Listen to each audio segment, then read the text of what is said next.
একটা জিনিস কি আমাদের মানে এটা একটা হাদিসের একটা বাণী আমি বলি যে হাদিস শরীফে একটা কথা আছে যে কোনো বান্দা যদি পাপ করে এবং তিনি যদি অনুতাপ করে সেই জায়গা থেকে ফিরে আসেন তাহলে ওই পাপের জায়গাটা পুণ্য দিয়ে ভরে দেওয়া হয়।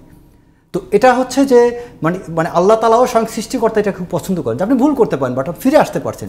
তো তারেক রহমান আমি জাস্টিফাই করতে যাচ্ছি না যে তিনি ভুল করেন নাই, ভুল করছেন না করছেন সেই বিষয় ভিন্ন, বাট যারা মনে করেন তিনি অপরাধী তারপরে তাদেরকে আমি বলবো যে তিনি যে এই যে একটা বার্তা দিচ্ছেন এটা অনেক বড় একটা বিষয়।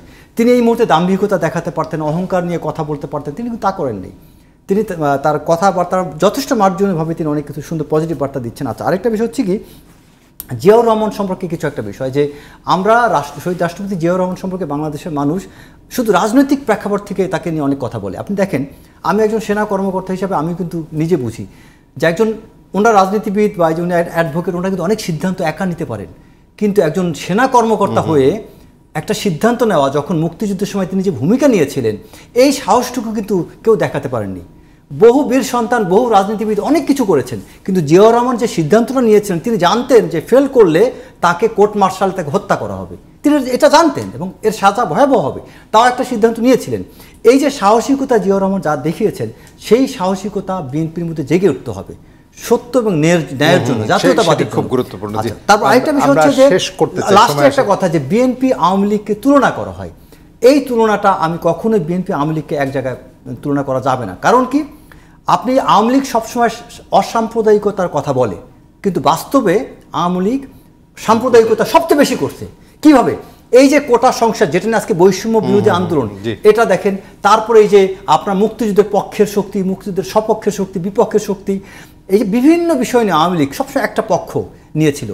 তারপরে হিন্দু বিভাজন, এবং দেখেন তখনকার সময় হিন্দুদেরকে মুসলমানের শত্রু বানিয়ে ফেলছে। কিভাবে? মুসলিম সংখ্যাগরিষ্ঠরা এত চাপে ছিল তারা বুঝতে শুরু করেছে যে আওয়ামী লীগ শুধু হিন্দুদেরকে খুশি করতে চায়। আপনি যদি একটা দুইটা ধর্মের মানুষকে বা তিনটা ধর্মের মানুষকে একসাথে রাখতে চান আপনি কারো পক্ষ নিতে পারেন?